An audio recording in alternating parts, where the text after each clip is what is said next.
What you know about PE fitness? A more in-depth look on Gemelli's business. The #1 channel for performance enhancement. If you searching for muscle advance, can't learn it from a book or a pamphlet. Tune in for the answers, cause your body's too precious to take any chances.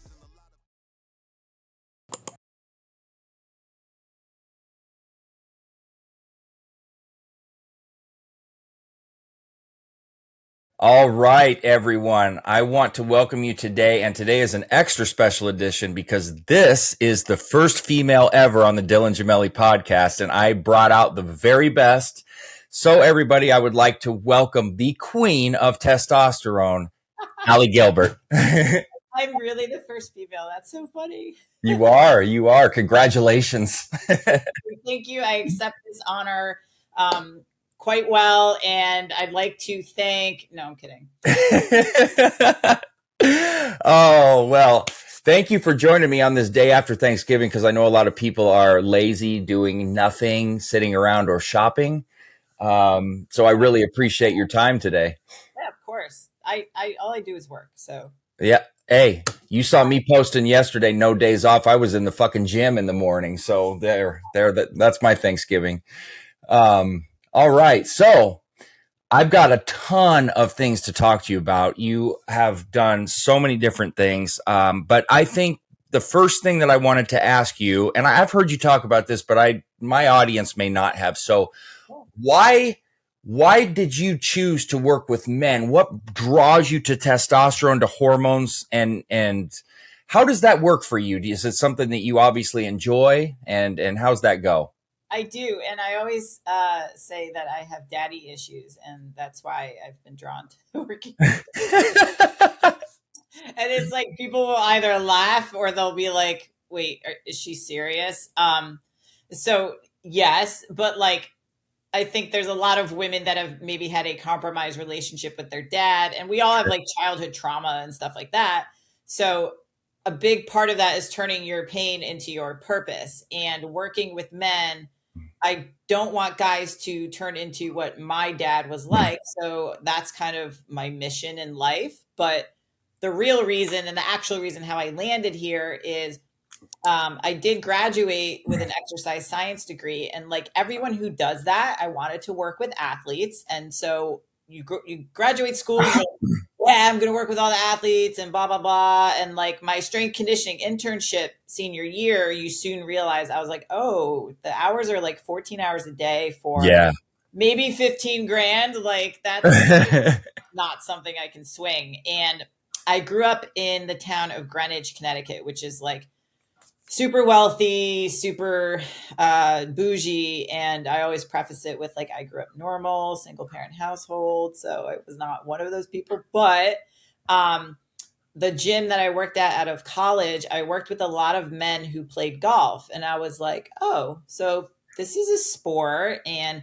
these guys are really serious about training, but they could also afford it, because I was training all the Wall Street guys, because Greenwich was the first town outside New York City. So they had to catch the train early in the morning, very type A, very serious, literally would do anything to have a better golf swing and play better. And we had 9 golf clubs in Greenwich. So I was like, this is super easy. Yeah. I'm going to learn about golf, because I played soccer in college. I knew nothing about golf. And I was like, this is so boring to play golf. I'm going to learn. And I bartered with a bunch of golf pros, and I trained them, and they taught me. And I was like, this is cool, because soccer, the ball moves and you can kick it quite easily. Golf, the ball doesn't fucking move. And why can't I hit this thing? You know? So I fell in love with the guys that I worked with. Sounds wrong, but I fell in love with, like, you know, being able to handle their personality. And I was related to a lot of them. Like the housewives, I couldn't relate. Like, I'm not like a designer handbag clothing person. I like cars. Like, I'm very much a tomboy. For as straight as I am, I just love that shit. So yeah, we had great conversation and everything. And I realized the conversation with the clients turned to, how do I get abs? How do I, get more shredded? And I'm like, but you're a golfer. So it soon became more of a body composition thing versus like, I want to hit the ball farther. And I was like, cool. So I learned everything I could about golf fitness. And that was kind of my niche, brought me all these guys, brought more of those conversations. And then you realize men never go to the doctor unless their dick's going to fall off. Or It's true. else. Like, I was like, well, this is interesting. I'm going to learn about men's hormones and their physiology because nobody's really talking about that. And this is like circa 2008, 2009. And Sure. the business coach I had at the time was like, hey, if you know, Facebook was like a thing. He's like, if you're posting about hormones, just post about men's hormones. Don't even think about, you know, the women's stuff. There's something there. And I think that it could be kind of cool having a woman talk about men's hormones. And so that's what I started doing. So similar to you doing this forever, I just posted about men's hormones like forever and talked about things as if I actually knew what I was talking about. And it was kind of like a fake it till you make it thing. But then I dived in really like head first. I went to medical conferences. I talked to tons of doctors. I got to know their process. I learned a lot about that stuff. I presented at medical conferences and basically building the relationships and the network that I had. I realized that this is actually something I truly enjoy and that guys didn't really open up to other guys the way they would to me because being a female, I do offer that more empathetic ear. I'm understanding. And so here we are, 2024 almost. And now I don't train people in person, but I do fully online coaching. I've got 3 coaches that work with me, and we focus on men from the hormone perspective, fitness, nutrition. So it's kind of all encompassing. And I really like it because I can help guys from all over the place and then kind of get them to the right type of physician or put them on the right path to what they need because they don't want to go to the doctor. They don't want to have this conversation and they don't really know enough about things like TRT and all that to really resist anything that someone's going to say. So sure. That's awesome. It's funny when you say Greenwich, Connecticut, because like all I associate with that, because I'm a big wrestling fan, is Vince McMahon. But I'm very familiar with like when you say it's real bougie and rich, how rich that it is up there. So that's cool. And just so everybody listening, so that you know, like when we're talking about stuff here, clearly Allie's got tons and tons of experience. I've been doing this over a decade. I find it so interesting that golf is what got you started because you know what drew my interest to steroids was Major League Baseball shit going on in the early 2000s. That's what made me even get drawn to it. And everybody's got their own strange thing, but I'm a big sports guy. So it's just cool to hear what drew you to it. And it's cool to also know that golfers, like just like any other athlete and just like really any other person, you know, it always revolves around how do I look, you know, how do I feel? And I do think that that is really awesome that you found a niche into this and that it's something like golf drew you to it. That's a very cool story. So I appreciate you sharing that because it's just, people will ask me all the time, how'd you get started and why? And it's always a cool story.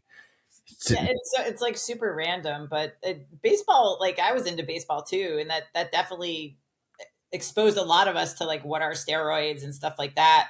I remember reading Jose Canseco's book and then I read his book right after it. Like you got both sides of like how everything operated. And I was like, this is fascinating. And, you know, Mark McGuire and like all of that.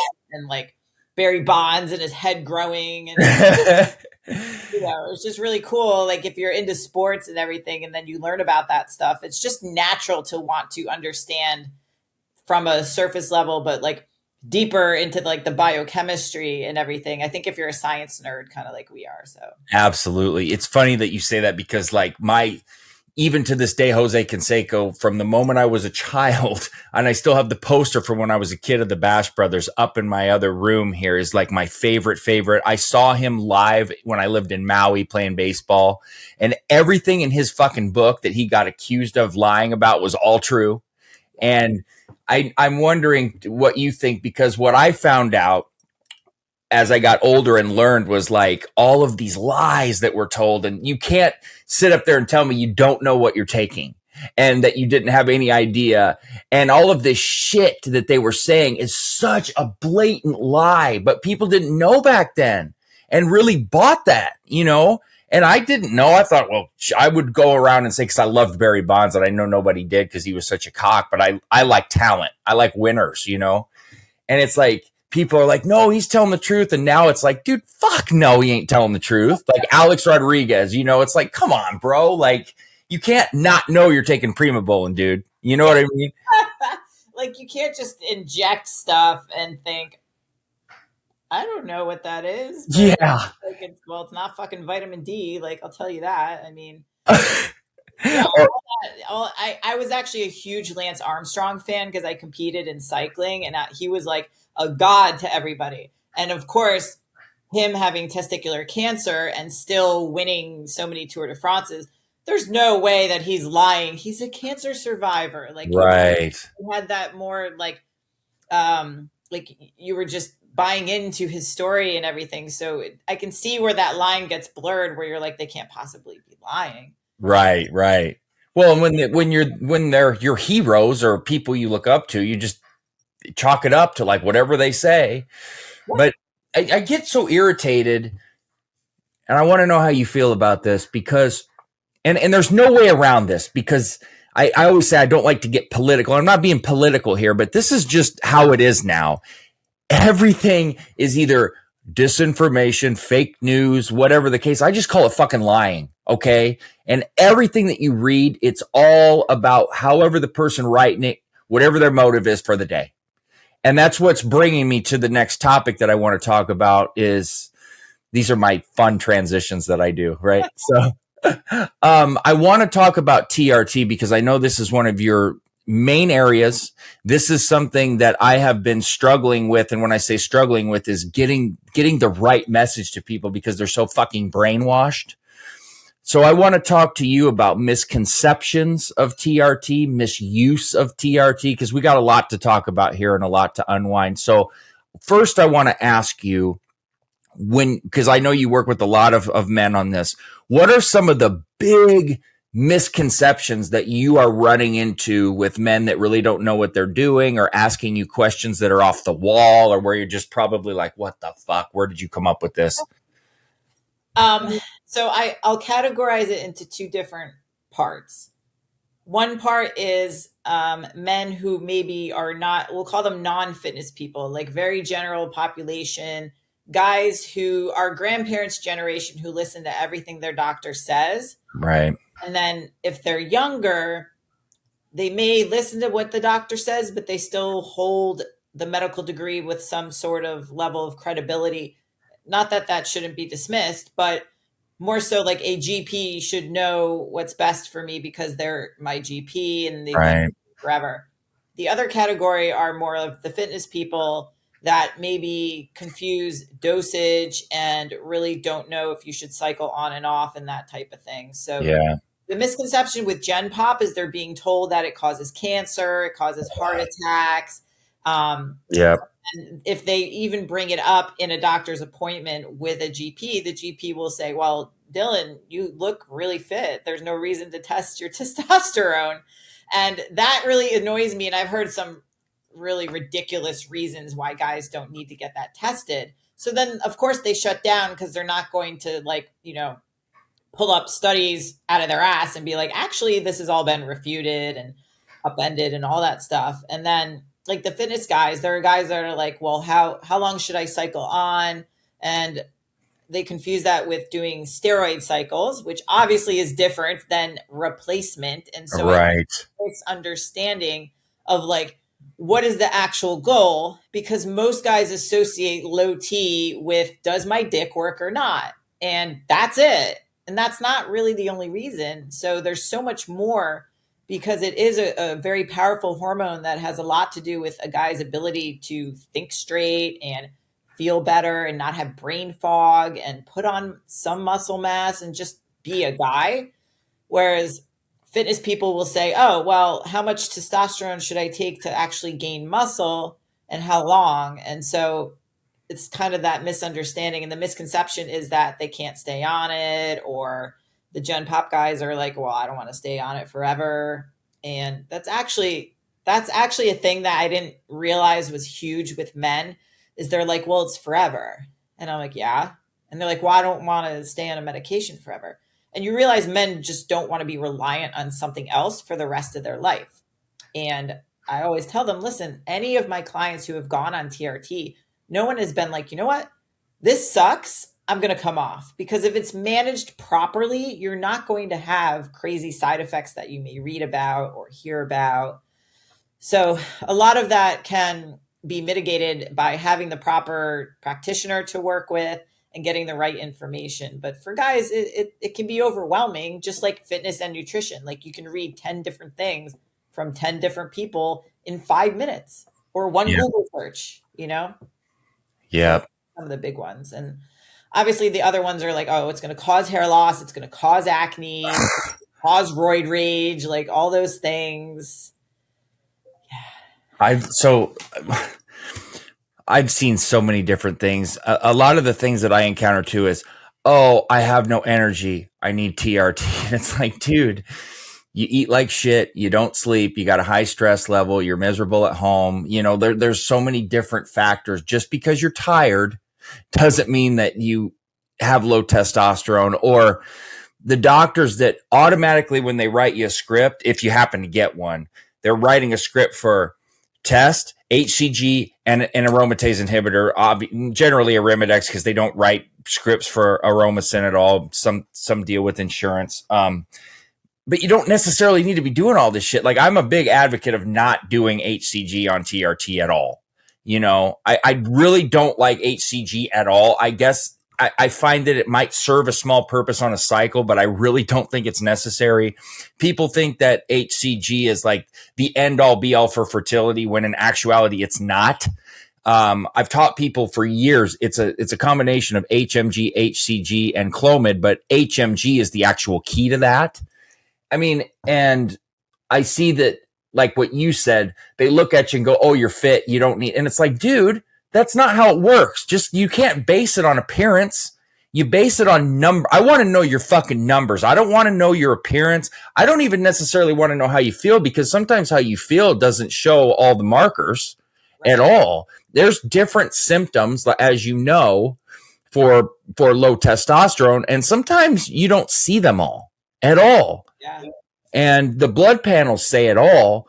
And, you know, free testosterone is a big deal in terms of that. People don't look at their LH and their FSH at all half the time, and they don't understand what that means. They don't look at their SHBG and realize that if it's high, that, you know, free testosterone gets bound up. It's a lot of stuff to unpack. And like you were saying, a GP doesn't generally know half of this stuff. And this is nothing against a GP, but it's a general practitioner. It's general, right? And so you and I aren't necessarily doctors, but I would say we're more like specialists, meaning that we study this, and this is like what we do. I'm assuming a lot of the people that you coach, you're analyzing blood work, you're monitoring what they're doing. One of the other things that I wanted to talk to you about specifically was TRT dosing, because I run into this constantly. Well, I'm cruising at 250, 300. And I'm like, dude, you're not cruising on shit. You're staying on all year. Yeah. And what I want to throw at you, and what this is information that I don't think people understand. When you're taking a dose of testosterone, let's say 200 milligrams a week, you should just, in your mind, unless you have a very severe hypogonadal condition, understand that 200 is going to equal 5 to 7 times, generally 7 times. So if you're doing 200 a week, it's more than likely, not necessarily, there's anomalies, you're probably well over like 1,300 or 1,400 total T, right? For me, I don't find that to be healthy. I think that's way too high. I think 700 range is sweet. I don't like people walking around too high. What do you like to see people walking around at, or what do you feel is normal or safe in terms of levels? I'm very honest. I hate saying I'll be honest, because it seems like I'm not honest, but I do see guys like naturally they may test where their total testosterone is 600 and they actually really don't feel good. Sure. They go on testosterone and they do actually feel better, and that bumps them over the 1500 range. I'm okay with that. The physicians that I work with are okay with that as long as they have symptom resolution. But like you said, in the blood work, which tells a lot as to how everything else is being affected, then you can see are the other markers trending in a negative fashion that maybe the dosage is too high. So sometimes if guys are on the once a week protocol, how about we split it into twice a week? Yes. Sometimes that can actually yield an even higher number, and maybe they don't need to be on as high a dosage. But there are guys who, testosterone is very sympathetic. It's a sympathetic driven hormone. It can cause them to be so ramped up that can cause other issues, mainly some sort of erectile dysfunction from it's like psychological in the sense that they're so sympathetic now that they're like, I can't calm down, and you have to be calm. And the analogy I use for this, like if you think of what your nervous system is, you have your sympathetic nervous system, the parasympathetic. So for those of us who studied that, cool. If you didn't, parasympathetic is the rest and digest, calm down. Sympathetic is fight or flight. And I think everyone's kind of heard those terms. Yeah. So if you use the acronyms, the whatever called point and shoot, point is parasympathetic. You have to be parasympathetic to achieve an erection to point. To achieve ejaculation, you have to be sympathetic. Yes. So for the fitness nerds, if you are squatting and you're going for a PR and you're literally mid-rep, you're coming out of the hole, you are stressed as fuck, you're about to shit your pants, your eyes are bulging, you're turning purple, like you're holding your breath, and then some chick walks in front of you is like, yo. How the fuck are you going to pop a boner like right then and there? Right. You're probably not. And that is the impact that stress has on the body. So when guys take too much testosterone, then they think, well, it made me have boner problems, and now I just can't go to sleep and I have anxiety and stuff like that, where it's probably a mismanaged protocol. So let's kind of level it off. Maybe you go to 3 times a week injection, stuff like that. And then you realize, oh, okay, I'm actually okay. And I can operate a lot better. But I think a lot of it has to do with finding out the right dosage and staying on it for a little while. Because as you know, guys will be 6 weeks in and they're like, I don't feel anything. Or they'll be like, I feel everything. I don't know what's going on. And then they think, well, TRT didn't work for me. But just like anything, you're only 6 weeks in. Right. Give it time. Yes. And that's the thing. People are so impatient. They want everything right now. They don't understand ester chains at all and what that means. And look, you and I totally, like, I get these questions sometimes or these statements made at me, and it's like, dude, I get it. Like, I know this. I understand that cypionate's half-life would render you to be able to dose it once a week, but that doesn't work that way because there's peaks and valleys, just like you said. I have done it on myself. I'm sure that you have, but I've coached it forever. And more often than not, people that inject once a week, they don't feel that great. It's not enough. And it's like, twice a week, I don't like to pin at all. I find it very annoying, but you know what? I'd rather feel good and be annoyed for 10, 15 seconds out of my day than to feel like shit half the week, because I don't care what anybody says. There's a significant difference by pinning once to twice a week. And I'm so glad you brought that up. Huge. I'm the same way. I'm so lazy. Like everyone's like, what's your dosage? I'm like, it depends on the week because I'm on propionate, which has the shortest half-life. So as a female, I should probably do like every other day. Sure. I am horrendous. I realized the other day I took a shot and it'd been like 11 days because I just forgot. And I travel so much that I'm just like, oh, I didn't take my shot. And my shot's like, just tiny little. Oh, yeah. So I'm not doing intramuscular like a lot of guys are, but you can use an insulin needle. Like it's not a big deal. But yeah, you have to be consistent with that. And that usually will align with like guys who are like, should I do sub Q every day? And I'm like, are you going to take a shot every day? Because then no, the answer is no. So how long have you always done it sub Q then? Yeah. Yeah. Cause I feel like the dosage is so small. Yeah. I mean, I had a doctor, this was, I want to say 2016. He put me on Cypionate, like 25 milligrams a week, which I think is pretty high for a female. And it was Yeah. muscular, and I hated it. And I literally lasted like 3 weeks because the water retention and you Right. put it in the scale and stuff. So I was like, I'm not into this. And then I switched to the cream. And then I came off of it completely for a while because I was like, I don't know if I like this. And then I went back on 2 years ago on propionate, and it's just little injections. And I feel best on that, honestly. The cream, I didn't really feel as stable. Yeah. So, with this, like, I feel good. And I feel like if it's been too long without a shot, like it was the other day, I get very irritable and bitchy, and I'm just like, what's wrong? So yeah, I dictate like my mood as to like, oh, did I take my tea this week? I don't know. As I say, not as I do. So what are you dosing now for your personal? It should be like 8 to 10 milligrams, but whether it is questionable. So roughly between like 6 and 8. It's funny because I am severely estrogen prone, like really bad. And I had gynecomastia surgery, I want to say 2013 or 14. And this was something I was born with, had nothing to do with steroid use. But as soon as I start getting in the 200 range, my estrogen's like in the 60s and 70s. No shit. And I've never been, I even made a video that was titled, "Do you really need 500 milligrams to make gains?" Because that's one of the biggest lines of crock of shit that I've ever heard, that you need that much testosterone to make gains. And so many people think that you have to do it. But I've always kept on any cycle I've ran, I generally don't even go over 250, to be honest with you. And I don't find it necessary at all. And everybody's different with that. But right now I do 150 a week generally, and that's putting me about 725, which is right where I want to be.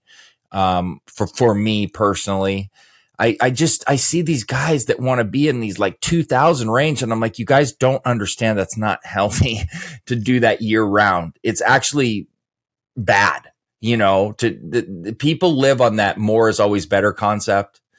And it's with everything, food, aspirin. I mean, there's limits on everything that we do, and more is not always, especially with steroids. That's like the worst attitude that you could have. But for me, I always tell people, if you don't want to talk to somebody like me or you, go to an endocrinologist. Don't go to a general practitioner. Don't go to an anti-aging clinic. I hate to bash an anti-aging clinic, and I want to know your thoughts on them. But what I find is oftentimes all they care about is your money. They're putting anybody and everybody on TRT. And I hate to see people go get on it that don't need it.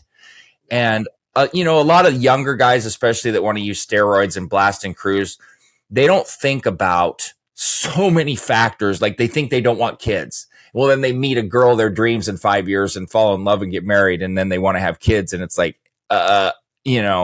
or that they're going to pin the rest of their life, and shit like that. And what kind of things do you run into with people like that they don't understand or that they want to do? And because there are so many clinics out there, and now I live in South Florida where there's one every block. And I joke, like, I have a slide that I made where it's a South Florida pain clinic, and it looks like super shady building that looks like it's about to fall apart. And I covered the pain with TRT because on the window it says HCG or HGH, weight loss, testosterone.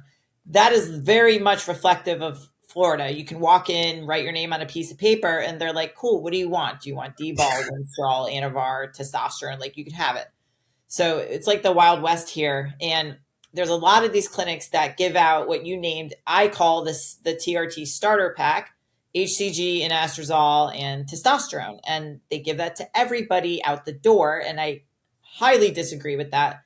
So it's finding the right place that does it the right way. I've been lucky to find that with Merrick Health because I am very, very it's like firing very, very quickly and hiring very slow. So I want to investigate who you are, what you do, all that stuff. And Merrick is really one of those clinics that does things the right way because they cover lifestyle. They ask the questions about recovery and training and nutrition and sleep instead of looking at the piece of paper and going by the numbers, which a lot of the what we call like steroid clinics do. So they don't even care about you as a person. They're just like, all right, what are Dylan's numbers? All right, you need this, this, and this. Have a nice day. It's $300 a month, by the way, and we'll send you syringes. And I think a lot of those places prey on guys, especially who have insecurities and body dysmorphia, which we all fucking do, where they're like, oh, TRT will change your life. Like at my gym in Florida, there's a sign for a clinic that says $99 a month. And it's got this huge jacked guy on the banner. And it's like, all right, you're giving the illusion that guys will look like him if they go on TRT. And obviously, testosterone is replacement, and it's meant to be replacing what you should already be biologically producing. Right. So these guys, like you said, oh, I have no energy. Maybe I do need TRT. Maybe you do, but you also need somebody who's not going to give you things that you don't need. Right. Like 6 million peptides and anastrozole and HCG and all this other shit. It's like, why don't we start with one thing? It's like a fitness client. If we start adding cardio and taking away calories, how are we going to know what is doing what? So It's a lot of that. They've popped up everywhere, especially after 2020 when telemedicine laws changed and changed again and keep changing. But, they're a little more relaxed than they were before then. So it's very easy to like just call somebody and get drugs delivered and you don't even see the person. Yeah. Not even do labs. Like some of them barely even do labs, or they'll do labs like once a year. And I'm just like, oh my God. And I have so many horror stories of guys from other clinics that they're like, I'm doing once a week. I'm taking 1 milligram of anastrozole every other day. I feel like shit. And I'm just like, all right, let's go to Merrick and do things the right way. So I was kind of turned off to a lot of these clinics until I found one that actually was competent, because it is difficult where if you don't know a physician in a certain state, then people really had no option. But now with nationwide treatment, it's a lot better. But there's still all these shady places that are just going to, again, the guys are not going to resist what they're told, and they're going to think this is the best protocol on earth. And some of it's horrific. I had a guy last week, he was on Anadrol, didn't know why. So that's FDA approved for like aplastic anemia, but who knows that? But that's kind of the workaround. And I was like, why? What? Like, why did you get prescribed this? Like, it was nuts. And he's like, I don't know, but this is what I'm taking. And I'm taking something called nandrolone. And I was like, bro, how long have you been lifting weights? He's like, 2 years. I'm like, oh my God. Like, anyway, so you know exactly like where I'm going with that. Oh, I do. Unfortunately, the general public, they just don't know. So No. it's either you have no idea and you get prescribed this, or you know exactly and you want to get prescribed that, and then that's a whole other story, because you can get like whatever. I have like stories, if that's cool. Like, yeah, shit, yeah, tell away. so I was training in the gym the other day, and I needed a spot for bench. And in Florida, we have the very typical like super tanned jack dudes who are well into their 70s. That's who I asked to give me a spot. And he's like, I trained with no shirt on and stuff. And so he's like, so do you compete? And I was like, no. And he's like, well, I take care of all the competitors in this gym because it's a big meathead gym. And I'm like, red flag. What does that mean? He's like, well, I'm a doctor and blah, blah, blah. I'm the medical director for 6 different clinics here. And I was like, oh, okay. And he's like, so if you need anything, Winstrol, Anavar, D-Ball, like he went through this list. And I was like, is he serious right now? Like, I could be like DEA. Like, he literally just met me. And I was telling him about what I do. And I said, come to my event, the Silverback Summit, trust me on this. And I said, do you know Rick Collins? And he's like, no, I don't. I was like, you might want to. And I called Rick, who's like the steroid attorney of all of Earth. Like, guys like this, or if you've been in trouble with supplements or underground or anything, you probably know who Rick is. Rick's like a unicorn. He was, a competitor. He's jacked. So I call Rick and I was like, so this is the conversation I just had. And he's like, give him my number. He's going to need it. Just the fact that somebody feels so easily able to talk about that stuff. But that's what happens in Florida, because like it's just like candy and it's just very unregulated, because there are a lot of guys that look for that, and you can be prescribed stuff legally. So it's crazy. And these clinics started popping up too. Like we were talking about baseball, a lot of the anti-aging clinics, but like you said, it's like Florida is like the mecca of anti-aging clinics. It's crazy. And I remember Alex Rodriguez, again, going to Florida to get his anti-aging clinic, and they were getting HGH. And that's part of the reason, because I'm big in SARMs and peptides. Yep. And one of the reasons right now that they're targeting peptides is because of these anti-aging clinics that are writing the prescriptions like candy. Everybody I know now fucking has ipamorelin or CJC 1295. They're even getting MK 677 prescriptions. I don't even know how they're doing shit like that. And what that's doing, and this is what I went through in 2015. You remember when the pro hormone ban hit, was like 2013, 14. And then everybody and their mom started selling SARMs as supplements and everything. And then all of a sudden it's like they're targeting them, Now that shit's going on with peptides, and they ruin it. They absolutely ruin it. And it sucks. And that's what these places do. It's kind of like when you would try to go get a medical marijuana card. I'd hop on a Skype call. The doctor go, so what's troubling you? And I'd be like, oh, my back's bothering me. Okay. Pay your fee of $300 and here's your card. It's like they don't even look at your background or even ask. Or they'll go, you have problems eating, right? And I'll think and I'll go, yeah, actually I do, now that you mention it, and they're telling you what to fucking say just in front of them. And that's what these places do. They're enablers. And you and I both know most people, they'll ask 100 people. And if 99 of them tell them no, it's they find that one motherfucker that tells them yes, then they're gold. You know what I mean? I can't stand that type of person that they only want you to tell them what they want to hear, not what they need to hear, type of shit. Yeah. And SARMs, like you said, I mean, if it's too good to be true, probably is. Chances are high. It's with this shit, and I don't think people understand, it is a never ending type of deal where there's something every single day, right? Of some kind of shit that you're dealing with, questions, people doing something insane. And I stand by this. The biggest reason why steroids, SARMs, peptides, PEDs get the bad name they have is because of uneducated people using them and causing problems, having these episodes because they're abusing them. They don't study. I'm not saying they don't have side effects.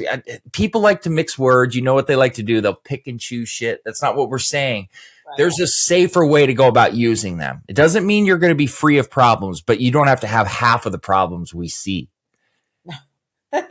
No, it's funny too, because like I think something like Tylenol can have such detrimental effects if you take too much of it too. Right. Nobody's trying to push content out on that and then having it get taken down. So right. Maybe if we allowed for free, conversation regarding this stuff and it wasn't so stigmatized and taboo. I mean, think about a lot of like the steroids that were actual medications and FDA approved. Even though they were FDA approved and the FDA can be questionable, they still were never actually prescribed for things that they were approved for. Right. NMR being one of them, like maybe for muscle wasting and burn victims and stuff like that. But, that's one of the medications that can be so useful. And I told a story at the Olympia panel where in 2016, I got breast implants because that was the cool thing. And I was having a midlife crisis. And I was like, yeah, get breast implants. So I took Anavar 3 weeks like before, to be able to heal really quickly. Sure. Didn't Didn't tell them, like, when you go to the hospital for your intake, didn't tell them what I was on because they wouldn't know. And then after, my surgeon was like, damn, you healed really quickly. Like, what did you do? And I told him he had no fucking clue what it was. Fast forward to 2019, I was one of the people that got their breast implants out. Same song and dance with the Anavar. I was like, I'm going to play a game this time. So they're, going through, what meds are you on? And I tell them oxandrolone. And they're like searching it in the computer. They can't find it. And I'm just like, this is the one place that it should be used with, like, muscle wasting burn victims, like people who were bedridden. And they didn't know what it was. They couldn't find it, blah, blah, blah. Again, this, different surgeon told them what I was taking to make my healing really quick. I was in the gym within 6 days. And God forbid, though, I mean, now nobody can have it. Now they took that away. But even for what it's used and approved for, right? Nobody actually prescribed it for that reason. I know. All like Masteron, like Mast, like breast, like all these things, there were actual medications. And so everything like gets taken away that is good and works, like ephedrine and or ephedra and like the fat burners that we all loved in the 90s and early 2000s and stuff like that. Zenadrin. I remember that one. Like all the good shit. And now it's just like, we got to consume 600 milligrams of caffeine just to get the same type of response that we did to like one of these pills. And like in college, we would, the football team would be taking hydroxycontin and be like balls like through their uniform. And like dropping weight when they needed to. And it was just like, what is this phenomenon, but whatever. You know what they say though, anything that actually works is going to get banned eventually. Totally. Yeah. That it's just ludicrous that it happens when a lot of that stuff, like you said, is so very safe, but we're up against a very politically financed with a lot of what do you call monetary armor? Yeah. Organizations. So I get so disgusted even talking about that shit. So I'm going to leave it alone. Yeah, let's not go there. Because I'll go on and on to the point where it'll just people won't know what to do with the facts I throw. Oh shit. So I want to talk to you about two things. First, I want to talk to you about the Silverback Summit. I want you to talk about that because I didn't even really know much about it till I saw you start posting about it. And then I became enthralled with watching all of your posts about it. And I'm like the last guy to follow a bunch of stuff people post on social media because I'm so big. It's not anything personal. I always try to like and support the people that I follow because, on mine, I don't follow a lot of people. So when I do, I want to offer my support. I really started paying close attention because of like your pictures and I saw like the interactions and how much fun it was, but how informative I was seeing it. And I was trying to make out and go to your website and figure out what you were doing and like follow along. So I think it'd be cool if you shared that because things like I was telling you before we got on here, I didn't realize a lot of these things went on and how amazing these meetings of minds are. And there's people that aren't big on YouTube or social media that are so smart that I just found out and realized about now. Cause I mean, if you don't know who they are, you can't find them. So what is the Silverback Summit? Why did this ever come about for you? And what kind of goes on there? What happens there stays there, Dylan. So. But that's the illusion that I wanted to give. And first off, thank you for your support because I did see all your likes and everything, even though I may not have responded to them all because it was quite overwhelming and emotional. Silverback Summit is basically my men's health event that I created last year. So last year was the first year that I ran it. We had 35 attendees. I probably had comped like 8 of them just to get people to come because a very hyper niched event centered around the open conversation for men's health regarding everything from TRT to steroids to erectile dysfunction to psychedelics to like literally anything having to do with men's health. And the idea from that came from consuming so much on this stuff on social, but then no actual live event taking place to allow for people to meet each other and discuss this. And if you've ever been to a medical conference, it is like the most stiff, not fun experience. And you're so restricted by what you can talk about that I was like, well, this is no fun. And then fitness seminars are super fun, but also I am very like sarcastic and direct in a way where I'm just like super inappropriate. And I like that humor. And I know a lot of other people appreciate it. I do. Not everybody. I know you do, but I wanted like that to kind of infiltrate the environment. And so I was like, let's do a live event. And so not knowing exactly what this is, it's kind of hard to sell, but we had to get through that first year. This year we had close to 140 attendees and we sold out with 7 weeks to go. Wow. And I was like, holy shit. And I had a mix of formal talks and also panel discussions because death by PowerPoint, like done. Don't need that all day. And we talked about steroids. We talked about ED. We talked about fitness and nutrition and training and just basically anything that a guy could want to talk about. But the cool part was the relationships that these guys built, the friendships that came out of it, because guys don't really have this. And not only do they not have it, they're told to kind of deter away from that because it creates toxic masculinity and all these stupid things with these social narratives that I was like, I really hate all that. I want a place where everyone feels comfortable talking about it, but it's also normalized.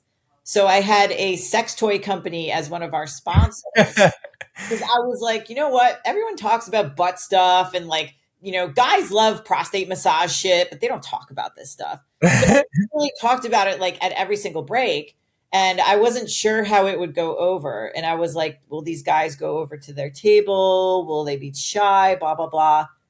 Let me tell you, it was this couple who runs this company. And they said so many guys came over and felt comfortable talking about some of the products and said they tried it with their wives already that week and everything. And they're like, they said literally, because you said all these normal things about it, Allie, you just talked about it normally. And I was like, yo, that's exactly what I wanted. Yes. So we did it over, it was 2.5 days in Austin, Texas. And the feedback was overwhelmingly positive. Like it literally was very, very humbling for me because I was so in it running the whole thing that I'm like, you know, you and I are in this all day, every day, but to have that objective view of somebody who does not get access to this. And we had physicians, we had trainers, we had just general enthusiasts. All of them said they benefited from the discussion, even if it was super technical. They still enjoyed it. They loved every minute of it. I had my business coach, Bedros Koulian. He spoke. He gave a very motivating speech on business and money. Jay Ferrugia, who's like an OG in the fitness business, he gave a very motivating speech, but also he did a bunch of improv exercises and it brought everyone to tears. We were laughing so hard. I was like, this is what these guys need because that also creates camaraderie and stuff like that. So yeah, we're going to do it again next year. It's still going to be fucking amazing. It's going to be huge.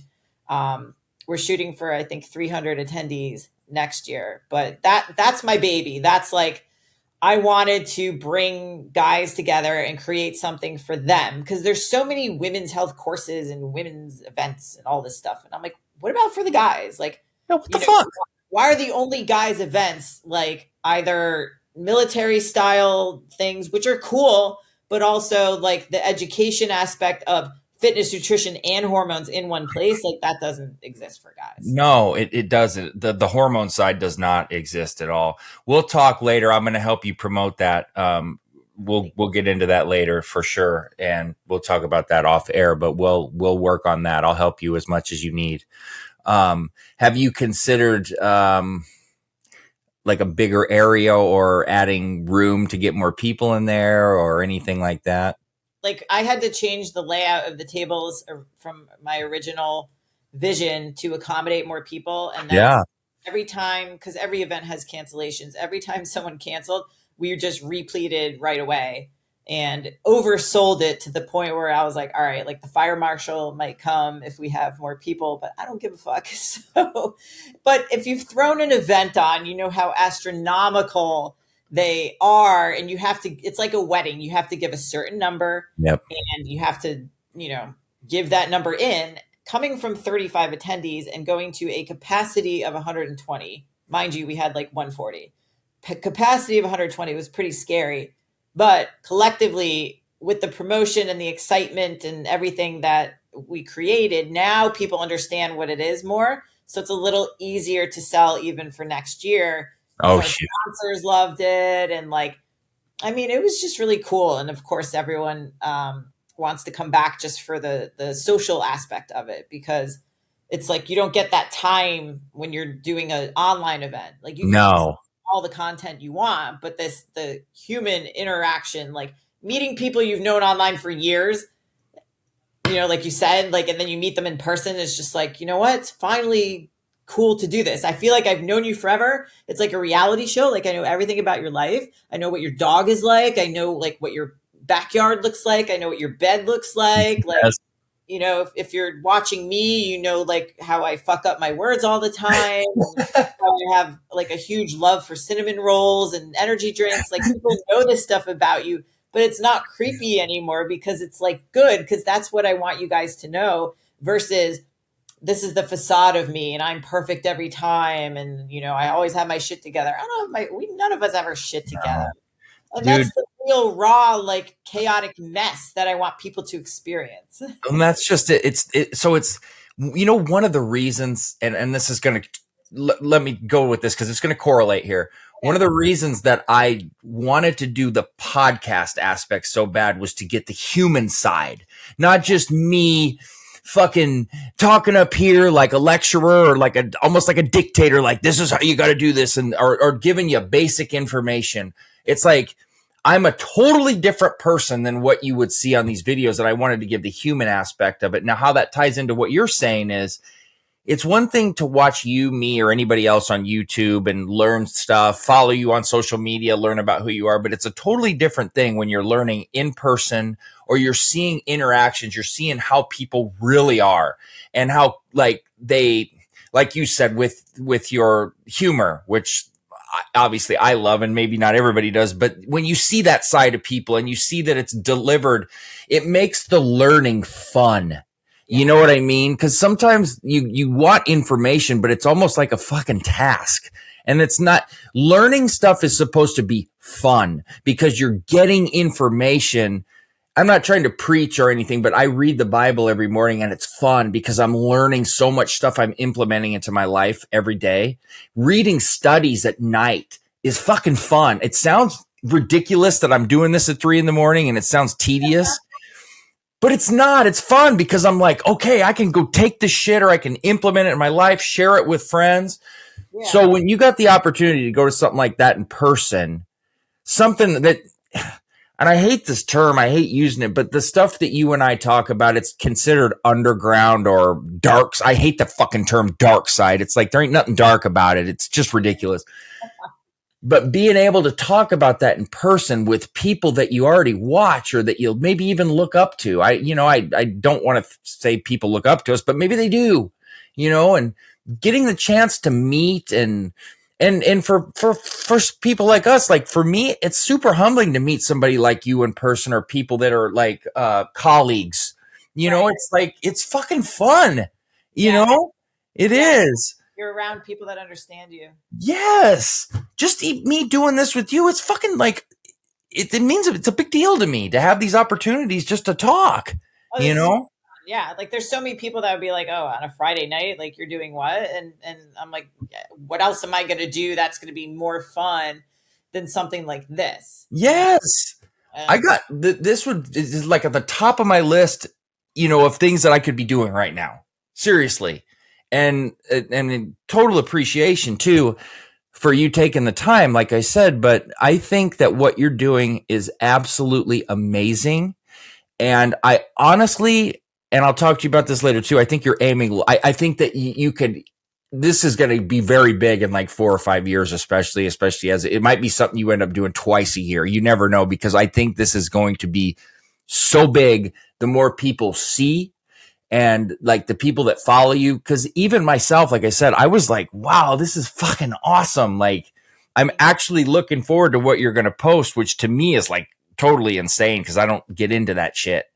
And so if I'm doing it, I got to assume there's a lot of people that, you know, and we live and breathe this, but there's newbies that just want information. Just please feed me information. Yes. Yes. And when it's, you're with like the doctors that you also follow online, and yes, like talk to them in like private, and just like, you know, not be judged. I think a big part of that, like whether you have done steroids or whether you don't even know what steroids are, nobody's going to judge you in this environment. And that was one thing that was kind of echoed throughout a lot of the feedback forms that we got, and just the feedback that people messaged me, was the quality of the people that this environment attracted. We don't have any dick bags. Like, we don't have anyone who's just, you know, really high in themselves, like all quality individuals. And that's what I wanted. That's literally what I wanted, because I like entertaining in that way. I like putting on a party for people, but also having that educational aspect of it. And I do think that it can be really, really big. Like, it does shock me how much traction it gained and how many people want to be a part of it.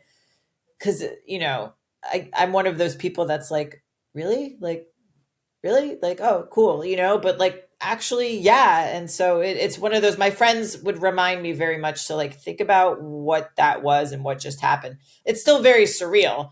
This whole year has been fucking surreal. And like, I just got back from LA, and it's just like a trip for the recognition of this entire event, that I'm just like, this is so weird, but it's the best way to end like 2023. Yeah. Because now we can start planning for 2024 to make it even more epic. Oh yeah. How do you decide? Because obviously the right people that are speaking and stuff, it's going to draw even more people, right? Or that even show up that post it. How do you decide who's going to speak at these, and what kind of criteria do you have, or how do you go about, you know, and how receptive are people that you ask to speak to do it? Because, you know, some people don't like to. They want to keep it private, and some people like you and I will fucking talk about it all day and all night, you know. I know, yeah. The first year I hand selected everybody. I did this year too, but the first year was like, I didn't know who I was going to get. So I started off thinking I would get like the enthusiast Gen Pop from Connecticut flying down to Palm Beach. That's where I had it last year. Didn't really get a lot of those guys. Actually attracted a lot of physicians and practitioners and people who own clinics. And I was like, this is weird, because the way a lot of my TRT network guys practice is a little bit more evolved and different. So I was like, oh, if they're open to learning the stuff, that's really freaking cool. Yeah. So I had a good amount of medical practitioners. And then I had like, you know, my fitness people that I chose, but it wasn't really so heavy on the fitness side. This year, I still asked the right people that I figured would be a good fit. Right. I would say this year I had almost too many speakers, because my problem is I have trouble not getting excited and wanting to ask everybody that I think of. And we're going to have an application process this year, because already I've gotten tons of inquiries like, can I talk if you need speakers? Like, you know, and there's also a billion people that I want to speak. We're going to reduce it to 2 days, because like 2.5, 3 days is just really fucking long. It's long. And so to fit in not only the solo talks, but a lot of the panels, personally, I think we had a max of like 6 guys on a panel. And that's all I wanted. When you have like 12 people on a panel, it just takes too long. It's just crazy. So this year, like I already have people that I know are going to definitely be there. And it's like 4 people. And then the rest, like my partners and everything, they've kind of put me out of it, because they're like, you're not allowed. You'll have final say, but you're not allowed to talk to people about it, because you won't say no, Allie. And I'm like, I know, I just want everyone to be there. So part of the process will be me. Part of it will be my team, but it will have an application process. And what I look for, number one, because this event is now getting more, I would say, prominent, speaking experience is a must. So that can reflect poorly on not only the person on stage, but the event as a whole. Right. A lot of the guys that I had do solo talks have had a lot of speaking experience. I personally have been to speaking school a number of times, and some of the doctors are so used to doing like reading off the slides and then being stuck to the podium that they actually prefer panel style or fireside chat style where they're being interviewed. And I know who those guys are.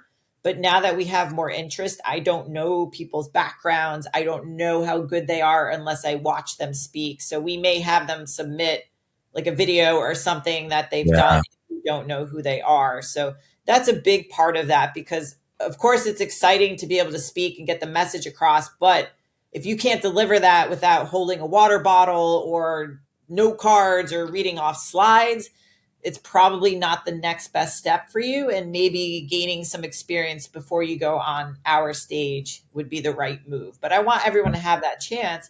I was given that chance a lot when I was younger, but I've also been speaking. I think my first gig was when I was 29 and I'm 42 now. So it does take years of experience, and talking on camera is one of those things that people can practice with. But when you're in front of people, it's a lot different, because I personally hate talking to a camera. Like not this, I don't hate podcasts, but like all the talks I had to do over Zoom. Oh my God.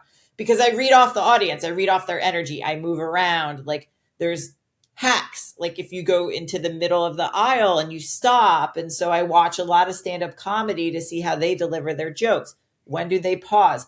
When does their body stop moving? Like stuff like that. So long-winded answer to of how the selection process will go. And then as we get bigger and bigger, it'll probably have to get a little bit more, what's the word? Like, I can't think of the word, but selective, I guess. Selective, but yeah. It's just hard when you only have 2 days and like you want to not split it into 2 different tracks competing. Right. You know? So to be able to have that, we do have to have less speakers. So we do have to scrutinize a little bit. So, I keep smiling because I'm thinking about something we talked about earlier. We know what it's like to have somebody up there that's not good at public speaking and can be very fucking long-winded and not know what they're doing all too well. One of the let me know when you do that. I'll put in an application like everybody else, because I want to do it. One of the things, I've been public speaking since I was in high school, and I've done a lot of motivational speaking. And one of the things that, and I won't go on too long on this, but this is something that is like one of the biggest passions I have is motivational speaking and public speaking. And one of the things that's helped me, aside from just the ability that I have had to read a room, is like my years of sales. And with sales, if you're good, you can't teach sales, right? Just like it's difficult to teach. You can teach people proper functions and methods of public speaking, but you either kind of have that comfort or you don't. You can develop it, but it's kind of a natural like knack that you have. And one of the things that I was good at was being able to walk into a room for sales and within 5 seconds knowing the personality that's in front of me, because if you don't, you can lose a sale like so fast. And you have to be able to read a room, read the audience, and understand the way that you're delivering. You may have to tweak it or alter it, and you have very few moments to actually, you could lose the audience very quickly, right? And to get it back or to keep it is not easy. And you have to be on your toes, and you have to understand how to deliver a message, how to keep it short-winded when need be, and how to flow with the other people on the panel. Yeah. Right. And if you don't understand how to do that stuff, you may know everything in the world. And I'll correlate this to wrestling. There's some guys that are amazing wrestlers, but they don't ever get over because their personality, they just don't have it. And the character's like 75-80% of it. Right. Yeah. And same thing, you could know everything in the world, but if you don't know how to read your audience and talk to them and keep them enthralled, you're screwed within 30 seconds. Yeah, I can't even back that up even more, because it's another reason why, like, to learn how to speak without being attached to your slides. All my slides are either memes or photos, because I may have to change my talk on the fly depending on how people are receiving it or the energy of the audience.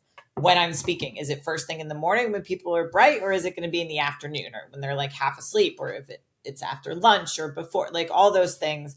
So if anybody's wondering about public speaking and how they get better, practice is one thing, but just be able to tell a story and know that story well enough so that if you have slides, use those slides more as like prompts for the flow of the story versus reading off of it. Because if you read off of it, we can all fucking read. We can't read and listen to what you're saying at the same time, especially if it's something technical. Right. 100%. And that's another, like, and my mom and my wife have both said this to me. They're like, aren't you going to, like, some of the biggest moments I've been in, aren't you going to write a script? And I'm like, no, I'm going to have an outline of what I want to talk about. But no, I'm not going to write a script. I'm not going to memorize anything. I'm not going to do any of that, because that comes across like you're reading off a teleprompter, like you're robotic, and like you cannot adapt on the fly. If you can't adapt on the fly, this is not for you. You know what I mean? Yes. And, oh my God, yeah. And that's fine. Not everything's for everybody. I'm not a fucking mechanic. I don't try to fix my own brakes. I mean, that's fine. But don't try to do something that you can't do. And like, once again, we saw that firsthand. And it can turn embarrassing really fast for you. And it can ruin your credibility like this that took you years to build. Yeah. I don't want people to have that. And our panels were like an hour, and it's very short. And I said to the guys, it's my scrubbing sponge for my spray tan. You don't have to all answer the same question. Right. What did they do? They all answer the same question. So I'm like, all right. So next year I need to like be a little bit more active and proactive in monitoring the microphone, because there are questions that are better answered by some of the guys than others. And that's okay. Like, right. So I think that's one thing that I would probably change, is because a lot of the meat and potatoes of the panels comes from when there's constant discussion, but it doesn't have to be everybody answering the same question, especially if they're answering it the same way, just in different words. Right. Knowing like when to pass off the mic is also a skill, and then when to contribute and when not. And there really is an art to it. And I think a lot of that has to do with experience too, and just understanding what does your audience want and what are you trying to provide. So, and I think that ego plays a lot in that too. It's like, well, so and so answered it, so if they answered it, I got to answer it. It's like, dude, you're just saying what they said in different fucking verbiage, and it's kind of boring the audience. And it's like, learn how to transition or turn that into something else, or just wait till the next question comes and don't worry about your fucking ego. Worry about what you excel at, or when it's your time to shine, and respect everybody else and let them shine too. And that's an ego thing, and that's a lack of understanding. We had a few of our panels that did that very well, where I literally grabbed the mic and I said, I feel like I am sitting at dinner just listening to all these brilliant minds have a healthy debate. Because it was mind blowing how, like, I think it was our cardiovascular panel. There was a lot of opposing thoughts, but the way they were discussed, nobody was trying to one up each other. Nobody was a dick about it. It was very healthy debate. That and the psychological ED panel and talking about that stuff. It was just really fucking cool. That's the experience that I think that like it's tough to provide online. Even in podcasts with multiple people, you're not going to find that same type of interaction because you can't feel the energy in the room and all that. And like, I had questions prepared. I didn't get through fucking half of them because these guys are just so good at like being thorough that I'm like, well, we don't need to answer that. And I want to involve the audience. And so we involved the audience and we brought them up to ask questions and stuff. And so it's better than the Q&A at the end because number one, nobody remembers what to ask. And it kind of does away with people saying, well, so like, what's your favorite book on this? It's more in the trenches and people felt great and very comfortable asking stuff that maybe they wouldn't want to online for fear of being scolded or talked to in a certain way. Sure. Yeah. And you know, people don't want robots. I like differing opinions. I like differing thoughts. Like when we were talking about the Olympia, I would turn to my wife and go, oh, I don't know so much about that answer. I'd be like, and I would find myself saying sometimes, that sounds just like fucking me talking. I love it, you know, and then it's just cool. It's cool to hear different thoughts, different ideologies, and perhaps learn something that you may have been wrong about. And just see, I like to see delivery. And I don't want to say who it was, but there was one person that thought they knew everything about fucking peptides at the Mr. Olympia. And it was the way she came across. And I was like, you know what? I think she probably knows a lot, but she's just a bitch about it. Like, I don't even want to hear what she's saying. And then it was like, when I was listening to David talk, I was going, man, he needs to talk a lot more in front of, you know what I mean? And it was cool to see that. And they may have both known the exact same amount, but because of her delivery, I didn't want to hear anything she said, you know, about it. And I could have listened to him for an hour, you know? Yes. Delivery matters. Even during my talks, if I talked about this stuff at the level of technicality that maybe the information normally is heard, it would be so fucking boring. But the fact that I talk about like boners and dicks and like it helps. And it helps me because I don't feel like I have such an extensive vocabulary that I can really think of these high level words where I just say dick and boner. But at other events, like I don't want to say I've gotten censored, but I've been asked to tone things down at certain organizations, which I'm like, sure, whatever.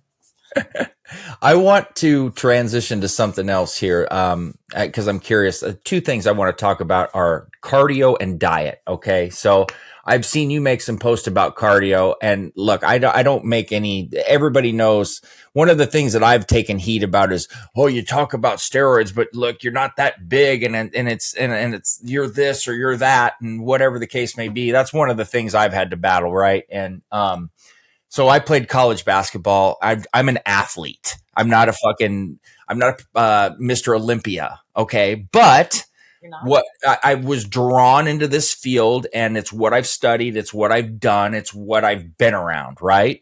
But I've been a big cardio advocate. I'm a 10-mile-a-day runner or a 15-mile-a-day elliptical person, depending on how my foot feels that day, because I'm just beat to shit now at my age.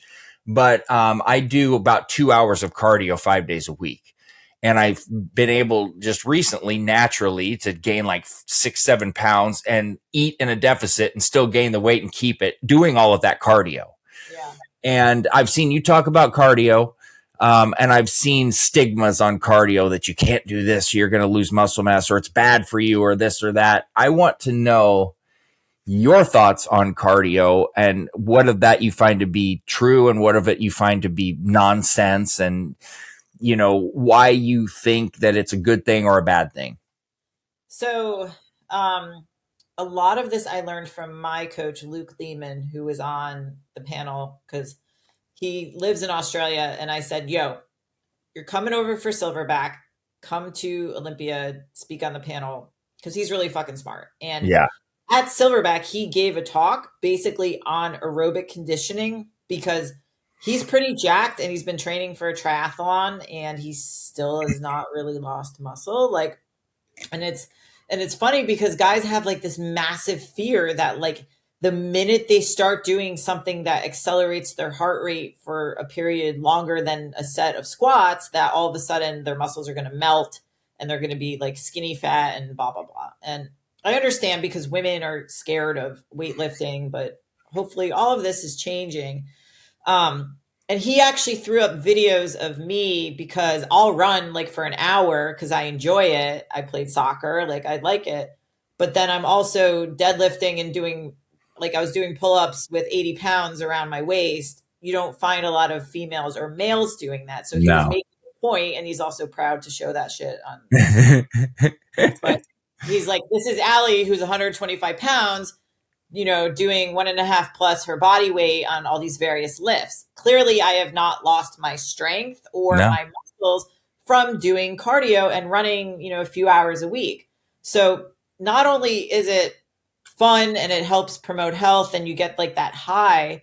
But being deconditioned does not put you in a place that is a prime to build muscle.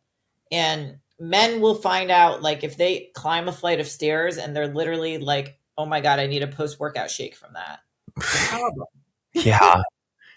So going back to high school biology, where everyone learned what the mitochondria was, which is the powerhouse of the cell, it's all everybody remembers. But anything that you eat and hormones and all that stuff are made in the mitochondria. Energy is made in the mitochondria.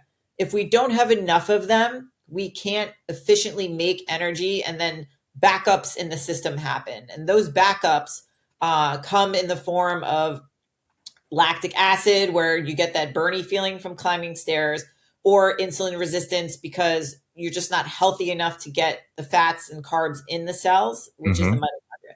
So the best way to build more mitochondria is by doing aerobic work and the very low intensity, steady state stuff that used to be cool until like CrossFit came about. And then everyone got on the HIIT train and was like, well, you have to do HIIT. Nobody needs to do cardio. Oh, I'm dieting without cardio. I'm doing all this stuff without cardio. Can you do all this stuff without cardio? Yes. Does doing cardio make it easier? Yes. Are we doing cardio just to burn calories? No, because the more mitochondria you have, the more energy that gets put in the cells and created, the more food you can eat, the better you recover between sets and between workouts. There you go. Sleep you have. So yesterday, the company that I speak for, Perform Better, they're an equipment company. I know their media guy, and he threw up a post of one of my talks about cardio. And I was taking people through different circuits, like an aerobic circuit, a higher intensity circuit, high intensity continuous training, all these different styles.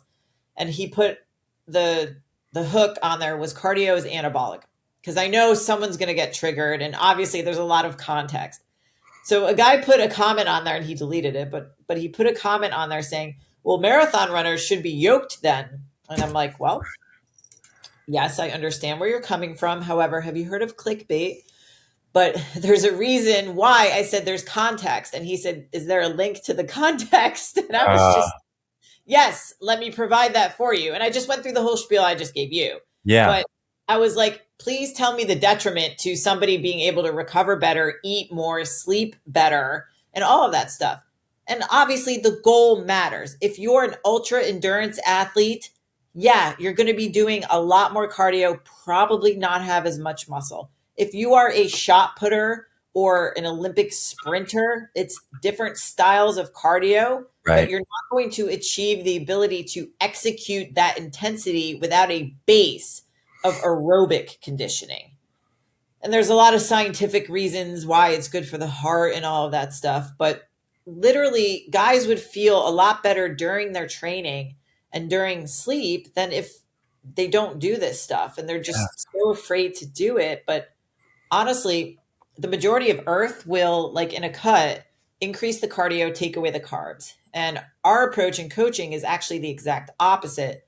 We take guys through a front load of cardio, meaning like aerobic, like the low intensity stuff. And the problem with it, or not the problem, but the annoying thing is that the lower the intensity, the more the volume has to be. So it's upwards of 90 minutes, but we'll take a half hour a day, and it's Netflix. You watch Netflix, you know, like you would on an elliptical or whatever. It's not intervals or anything. We just start with that.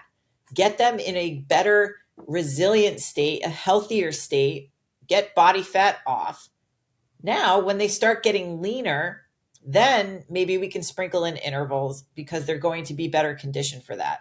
We could also increase carbohydrates because the leaner guys get, the more insulin sensitive they are, the better they can handle carbs. Right. So usually it's always so weird. Like if somebody's cutting for a show or a photo shoot or just dieting, they take away carbs when they're the most insulin sensitive. So now you're making somebody feel worse. Obviously, you're not going to feel good dieting, but they're going to feel so much worse, perform worse.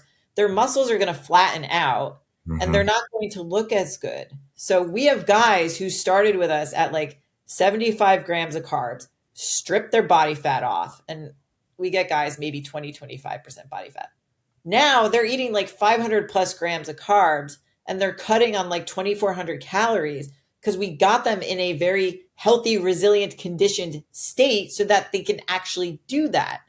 Because I don't know about you, but literally most guys that come to me, they're eating sub 2,000 calories, which is like the magic man diet number of like 1,800. Like, Right. where the fuck did that come from? So we get them eating more, increase their work, because people forget, like, yes, you can be in a deficit by taking food away, but you could also be in a deficit if you add more activity and still add more food, but still run a deficit. So there's a lot of contextual info for it. But I think the whole fear that like muscles are going to melt off, it is so like it's not necessary. Bodybuilders had a lot of things right. And you see those guys walking after their sessions all the time. Like that's the most low level, entry level aerobic conditioning that you can do is Right. walking. So, Right. feel Well, that. of all the podcasts I've done and all the conversations I had, that right there was my favorite, just because of my like obsession with it and my struggle with conveying this kind of message. I couldn't have explained it as good as you just did there, honestly. Because I am like the most non-sensitive, non-angry, but with the cardio topic, I sometimes I get off my game a little bit because it pisses me off so bad. Admittedly, that's like one of the few topics. So thank you for that. And that was enlightening for me even too. I get so just lost. Like, okay, so I lived in Vegas for 5 years and I would see Jay Cutler in there almost every single day. And he always started off with cardio. I always saw him doing cardio. Now, not to the extent like I was doing, but he was doing it every single day that I saw him in there. And it's like, I see so many bodybuilders, and what you touched on that I don't understand why people don't grasp is cardio also is like muscular endurance, meaning like what you were talking about, the recovery in between sets. The more endurance you have, the more output you're going to have while you lift, which is going to result in bigger gains, correct? Because you can do more and you're not you're not getting fucking gassed after 2 sets and it's taking you 5-10 minutes in between sets. That's not productive. I'm sorry. It's just not. I mean, yeah, you're doing something, but you're sitting more than you're lifting. One of the things that you touched on that maybe I need to work on and I'm telling you this, is like, I don't eat enough, considering I burn like almost 4,000 calories a day from just normal sedentary to all the cardio and working out. And I probably I'm lucky. And it's not by design, maybe 1,800 calories a day, where I should probably be in the 25 range at least. But you know, that's a different topic of discussion for later. Because a lot of guys even don't realize it. And the worst are the jiu-jitsu guys. We have a lot of guys that have just no idea, especially if you're a white belt, you're going to be exerting a lot more energy than you really perceive. And a lot of the jiu-jitsu sessions go for upwards of like 2 hours. Sure. So we'll have guys wear a heart rate monitor. They have arm ones, not the most accurate, but it's something to wear at least when you're grappling to see like what your output is. And one point I didn't make that's super important, especially for bodybuilders, is that the quickest way to drop your blood pressure is by doing aerobic work and lower your resting heart rate. So like if you're sitting talking to somebody hyperventilating, you probably need to do aerobic work. It's just kind of a sign for that. And I can understand like where the anger comes from. And I think it's important for people to know that I was one of those coaches in like 2009. I'm like, oh, we don't have to do cardio anymore. Cool. Like, that's so not cool. It was kind of like the demonization of like isolated exercises. Like, oh, God forbid you do fucking bicep curls or crunches or anything ab related. You're not cool. You're out of the cool kids club, because you get all that from pull-ups and you get triceps from benching. So why would you have to do direct arm work? And I don't need to do cardio because all my people can do HIIT. Well, guess what happened? Not everybody looked so good. And when I adopted what Luke had taught me, I was like, holy fucking shit. There's a reason why we have all these progress photos of guys who keep their abs year round, no matter how much they eat, no matter how much weight they gain, because they keep their condition and they keep their shape, and we don't make them sloppy. So if you can get out of your own way, get out of your own head, and actually trust somebody, whether you're a coach or not, because obviously I know what I'm doing. I've been doing this for as long as whoever. I've had a coach for 6 years because I'm a stubborn asshole sometimes. Based on my mood that day or what the scale says. Everybody does it. So if you're a coach and you don't have your own coach, do you even believe in the product that you're selling of coaching? Because you're a hypocrite if you don't. That's just my opinion. That's where my anger goes. So no, you're right. I couldn't agree more. And that's one of the things that has allowed me to keep abs year round. And I want to talk to you about diet next, but the cardio that I've done has allowed me to have that capability even at 41 years old. I mean, I don't look like I did when I was 31, but you still, the abdominals are still there even after hernia surgery, which kind of fucked up my lower abs a little bit, but it's still there. And it's cardio plays the biggest role in all of that. And I don't think people understand just how much of a role that plays. Obviously there's drying out, there's, and things of that nature. And you don't want to be carrying around water weight, and your diet has to be on point. But the cardio, it's not fucking crunches. It's not this and that. It's the cardio that gets you into that position to be able to maintain that throughout the year. And I mean, I will argue diet plays the biggest role, but training wise, it's the cardio that does it. And so curious because you brought this up. So when I go like to the doctor or something, like my resting heart rate's like 40 and my blood pressure is normally like 95 over 61 or something like that. And if the doctors know me, they know, but they're like, are you okay? And I'm like, dude, like I'm a fucking athlete. Yeah, I'm okay. That's what it's supposed to be. If your resting heart rate's like 100, I think you need to start working on some conditioning. Or your blood pressure's rating higher than 130 over 80 or 85, 90. You need to make some changes, dude. Yeah. The funny thing is because I'm thinking of when I get an IV or whatever, they'll do your heart rate and your blood pressure, and my resting heart rate from all of my caffeine consumption and Adderall abuse, I'll have resting heart rate of 90, and then my blood pressure will be 92 over 63 or something, and they're confused. Right. I just like caffeine Oh shit. So obviously you're maintained extremely well, and we're not old by any stretch, but you're 40s. It's fucking harder to maintain this shit and I beat myself to shit. So I struggle with, and I've broken my back 3 times. And so I have some aches and pains and things like that. But, we can still do it and look great at our age. I'm curious because, okay, I've been a dietitian for a very long time, and I started studying diet in 8th grade, reading labels, learning what labels meant, learning the order of ingredients, all of the stuff that we know about. But I became obsessed with it very young. And we're a lot alike. Well, I've found diet to be the most important aspect of all of this, because not just for the way that you look, but your internal. I don't think people understand. They're like, well, he or she can eat whatever they want. It's like, maybe, but their fucking cholesterol isn't going to look so hot. And all these markers internally are not going to look great by just eating whatever you want. I'm curious. I'm a big customizer because I feel like every single person's different. I don't like cookie cutter things for diet or training. And what I can eat, you may not be able to eat, or vice versa, and my diet may not work for the next or the next or the next. And I write diet plans all the time, and I never write anybody my diet plan. What does your diet look like structurally? Cause I'm a guy, I eat pretty much the same thing at the same time 7 days a week. I don't eat out. I mean, Thanksgiving's one of the rare days that I'm off. Maybe 5-6 times a year. And God bless my wife for dealing with my shit all year, but are you super strict? What do you follow? What are your quirks or, things like that? Oh, I have so many quirks. I am the epitome of don't do what I do, because first of all, I don't really I don't want to say I don't eat a lot of vegetables. I used to love eating huge salads and all that stuff. I just don't digest it well. Christian Thibodeau and I are very similar, and he's discussed this openly, where we like to feel very empty.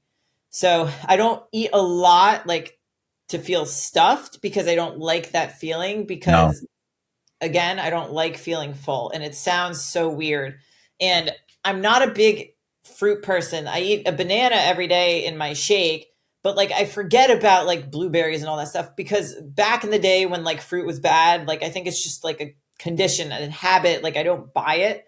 So when I do buy it, then I'll try to eat it and then I forget about it and then it goes bad. So it's kind of so I do like every day I do usually have some form of steak or ground beef, which is like 96%. My fat stays around the 30-40 gram mark, which people flip their shit about. I don't give a shit. I'm fine. I'll have guys diet in that range and actually go lower. And again, people flip their shit, don't really care. So I will tell them, like, guys will be like, oh, well, I know I need more vegetables. I'm like, but do you? Like, you don't have to. Are they healthy? Yes. Does anyone have to eat something like you said? No. So I have guys that are similar to me where they've had chronic gut issues for their whole life and they just don't like feeling full. I'm like, you don't have to eat a lot of vegetables. I don't care. Take a good multivitamin. We can supplement where we need to. But if you're eating real stuff, you're going to get a good amount of nutrients from that. And then subsequently, I like Frankenfoods. I love fake shit. That's like from like, the bikini chick era of like sugar-free maple syrup. You mix that with powdered peanut butter and it's like the best thing ever. So Luke like makes so much fun of me because I'll have like these protein puddings or protein cookie dough or whatever. But I look fine. Like obviously I can still look a certain way eating this stuff. I wouldn't recommend everybody live on this stuff. I don't know why I love it so much, but I do. And it helps me in my sweet tooth. So I don't, go there. Now, as far as strictness, I will say I'm anal in the sense that because I travel a lot, I know how to navigate a menu. I will go lower carb when I travel because it's very difficult to account for how much fat is in restaurant food. But you got to learn to be a pain in the ass. So if I go to a steakhouse, I'm like, what is it cooked in? Is there butter on it? Can we put it on the side? Is the asparagus sauteed in oil or butter? Like you just ask 5,000 questions, be the last person to order. I don't really care. And then you kind of modify, because I think that's one of the things. Like someone asked me on my Q&A the other day on IG, what is something that seems common sense, but a lot of people don't know? And I said that you can actually modify a restaurant menu. You don't have to order a dish as is, but people don't really know that. Mm-hmm. So you can order double vegetable, or you can order stuff on the side, or I've ordered like a meat dish with like a side of like meat, like they do steakhouses, like shrimp and surf and turf or whatever. So it's not carnivore. It's just like the way that I eat. And I love Cinnamon Toast Crunch and cereal. And I have a lot of our guys eating cereal, which people like lose their mind about. And they're like, because it's bad. I'm like, all right, everything is fucking bad. All right. Like if you want healthy cereal that tastes like cardboard, then you can get that. I have plenty of guys that eat that. I've eaten it.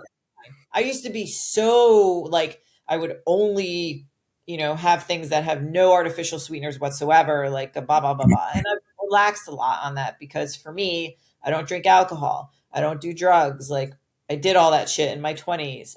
If I want something sweetened with sucralose, I'm going to fucking have it. I like my energy drinks. And I think it also keeps you real.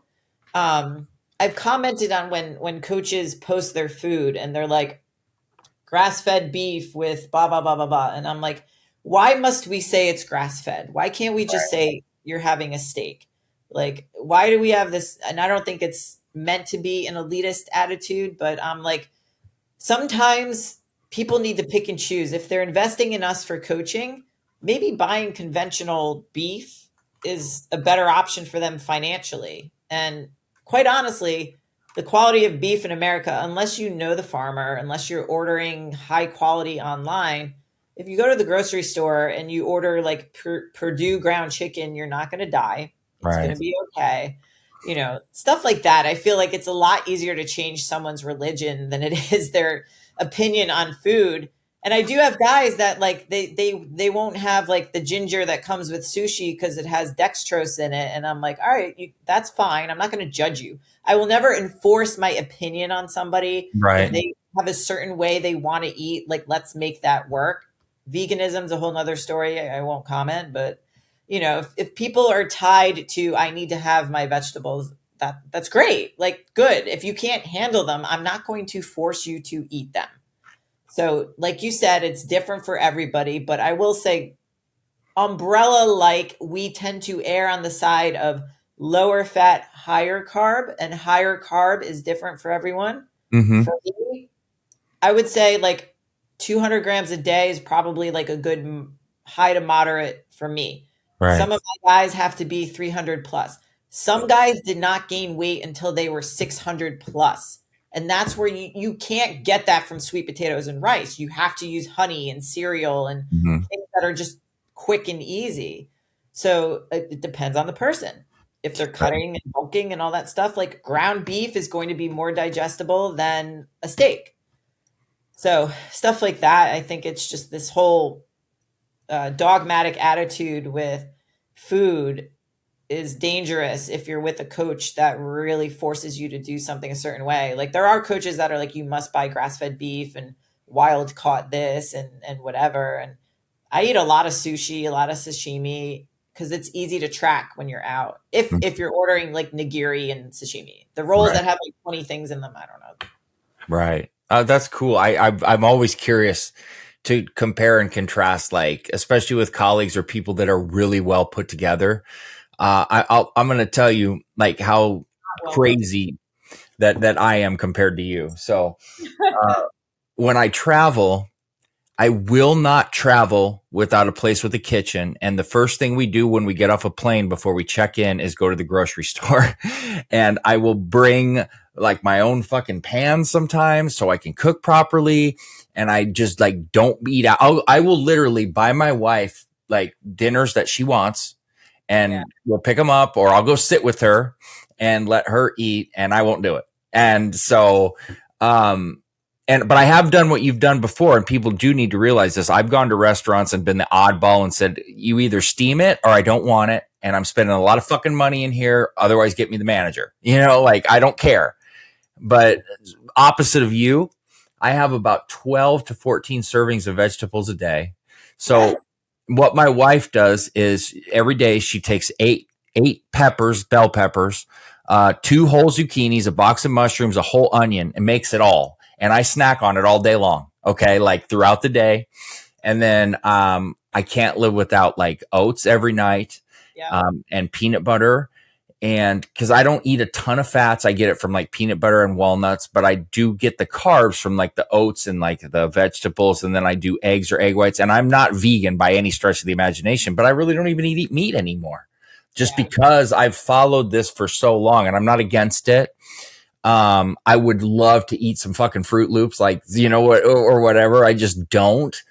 But it's what works for me, and I don't recommend it to others how I do it. But I do Greek yogurt, I do strawberries and blueberries and shit like that and everything. But it's very, very, very, very regimented, and I figured out ways to make it how I like it. So I put peanut butter on my egg whites, my vegetables, protein powder. I cook into vegetables or eggs or oatmeal. Like I know how to do it to make it good, but I also don't recommend it, you know, because mentally most people couldn't do it. Like I just am used to it, you know, and it's just like, whatever, I don't give a fuck. But mentally you have to be happy with what you're eating too, and figure out like, I can't get away with some of the shit you're eating. Like, and people are different. Some people can. But you have to learn your own body. And that's what I want. That's why I wanted to talk like about yours and mine and others, because you have to learn what your body does well or not well with. Some people can eat a bunch of fucking carbs, and it's like, some people can't even be in the same room with them. You know what I mean? And it's just, it's like people that are estrogen prone or not, that they need to understand that when they're taking shit. But every single person, and this is what I try to tell people, I can give you every fact there is on Winstrol or fucking carbs or whatever it is, but it doesn't mean it applies to you, you know? Yeah. And everything in life is trial and error. Everything, you know, even meeting people is fucking trial and error. It's just, you know. Oh yeah. So, coaching is like a dating relationship. Like you have that trust, and I think the open conversation, because people think we're going to judge them for what they eat. And I'm like, listen, I don't give a fuck. Like, I don't do meal plans because I can't legally like you. So I just give them like calories and macros to hit. And it's usually very high protein because most people undereat that. But we'll actually use like, we have a lot of guys that have tech. So they'll use like a Garmin watch or something that pulls that data into Chronometer, and they can see what their actual expenditure is compared to what they're actually eating and how much they can get away with. And we'll have guys like, we'll increase their calories significantly and they don't gain any weight. And they're like, oh my God, but their lifts go up in the gym and they feel a lot better. So it's like mind blowing. And how you get there, I really don't care. I have guys that eat super strict, same thing every day, and it's amazing. I personally, like, I'm just weird. I can't, and I used to be able to eat a lot more, and I struggle. Like, if I have to bulk, the struggle is not because part of it's I don't want to get fat, but like a lot of the actual eating. Like, I really struggle to go upwards of 2,500 calories because I feel full all the time, and I just hate that feeling, and it triggers my dysmorphic issues. More so the past few years that I've been on a lot of big time platforms and been in front of a camera, I feel I want to look a certain way. I don't feel I look that way when I feel full. I could look no fucking different than when I wake up with like washboard abs. But in my mind, if I don't feel I do, then that affects my confidence and how I come up on camera. And I think a lot of guys are the same way. They just don't talk about that. But every time I've mentioned this, they're like, me too, or they have some form of that type of feeling, because we're all fucked up. To be in the industry like this, you have to be twisted. You can't you can't be right in the head. No. And to be able to take your body to all these extremes, there's definitely something wrong with you. I always tell people, I'll go back and show you where I felt like those are my best pictures. I'm talking 8 fucking abs. I mean, veins like a roadmap, and I felt my worst. I felt the fucking worst. And you can come across like you feel great and post these great pictures, but at home you feel like fucking ass, And so I was a fashion model for about 6 years. I lived in Milan and different places. So I'm already fucked up as it is. Okay.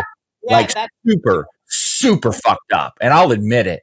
And I'm trying to get to that level where it's better, but I freak out. I know when I've gained a pound. I know when it's water. I know when I'm a dick or I'm mentally off that day, like one of those. And it's not good, but that's what this is, being involved in this. So, like what you just said, you have to have a certain mental toughness to really live this like we do and coach it and go through it. Because if we aren't the models of consistency or we aren't looking the part, nobody's going to take us as credible.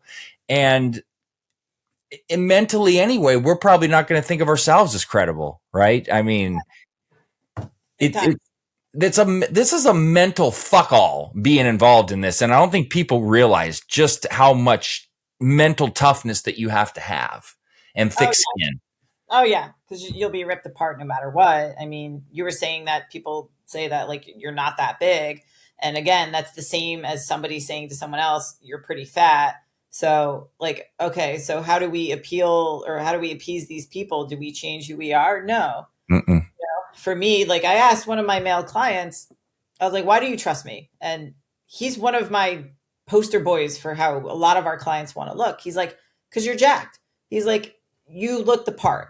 That's like, you're a savage. And I was like, so that proves that no matter what on other platforms, when they think I'm on Tren and I'm on 6 different steroids because I'm so big, but I'm really 125 pounds, that if I was skinny with super long blonde hair, then my credibility would still be questioned to dealing with guys who get jacked because I'm super skinny with long blonde hair.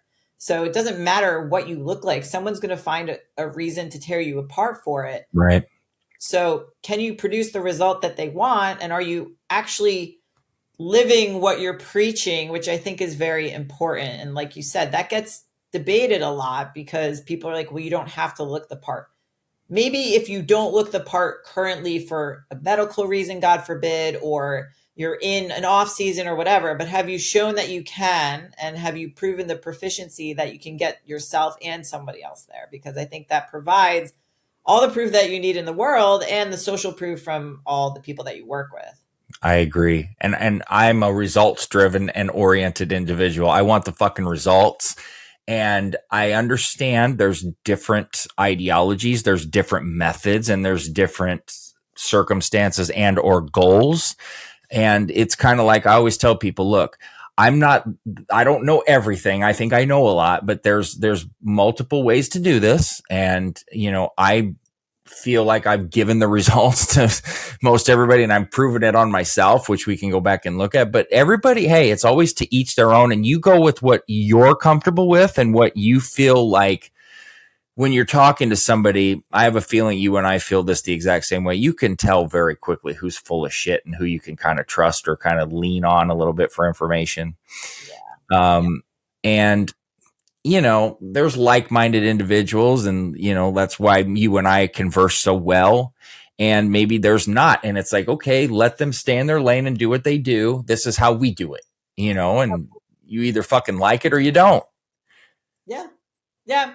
Social media, I think, has really driven a lot of that. And even personally, like, I think a lot of us are quick to be like, what the fuck is this person doing? But then again, why are they doing that? Maybe we don't know the why. And sometimes they purposely don't want you to know the why to create engagement and chatter and all that. But like, I've backed off on that just because it's happened to me so much now, where you have all these trolls that come at you, and it's something that you have to realize, like, obviously has more to do with them than it does you. Mm-hmm. But a lot of the perception and all of that stuff is like what people are making up, and that they think is reasons when it's not.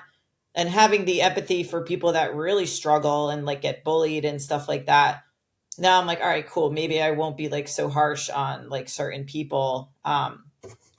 Forget where I was going with that. We were talking about like what, like looking the part and all of that. But I think like whatever you're about will attract the type of person that you're going to work with. So right. Like, I am not going to work with women who are pregnant or postpartum, or pretty much not a lot of women at all.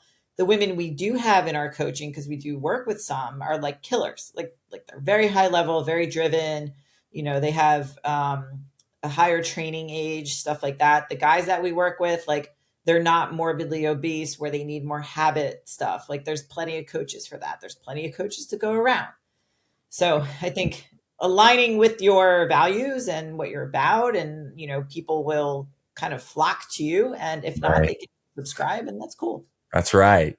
So I want to kind of close with this. I would like you to tell people, like you're talking about your coaching, what do you coach? How does it kind of work? How do people come and find you to get you to be their coach?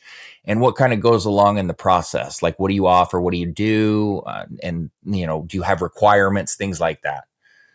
I like that question. Requirements, definitely have to be willing to invest, because we are higher ticket and we offer like a very immersive one-on-one coaching experience online. So if you want to do blood work, then we do have that option with Merrick Health. It's not obligatory. Like, if you work with somebody else, totally fine.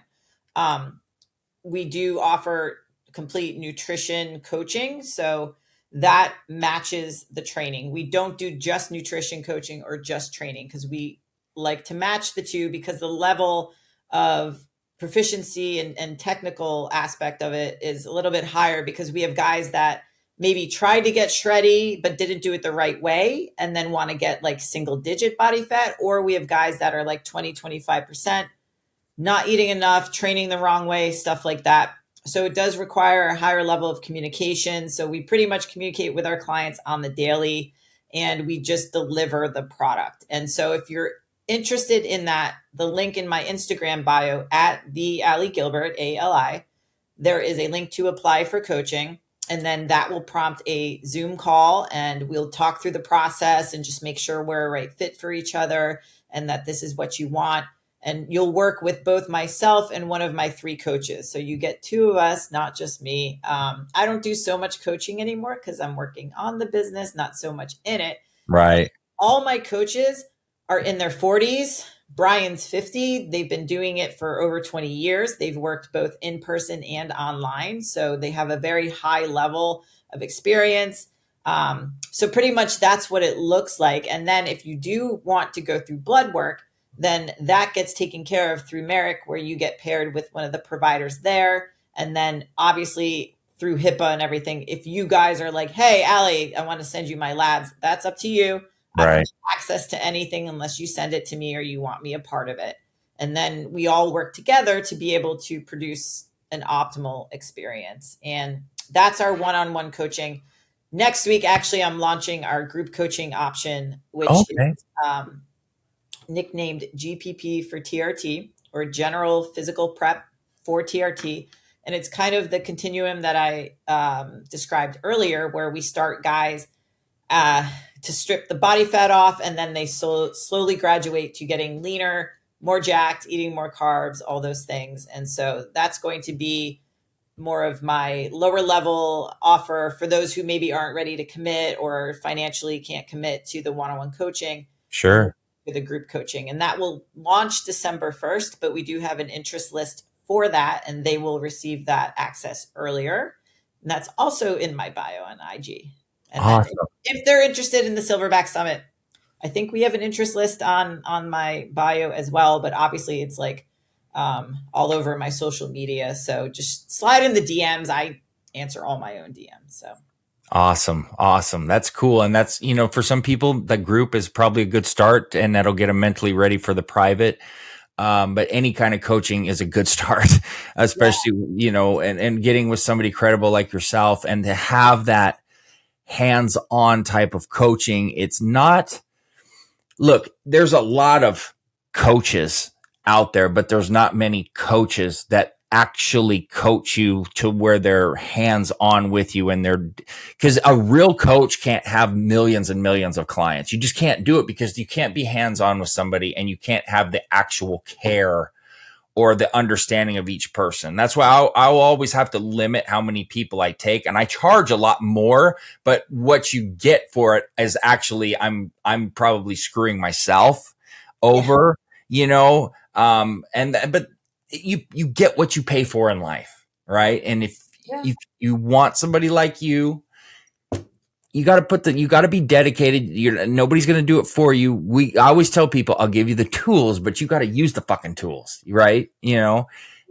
absolutely. And the way I see it too is like, you're trying to fix something on your car forever, and then it just blows again.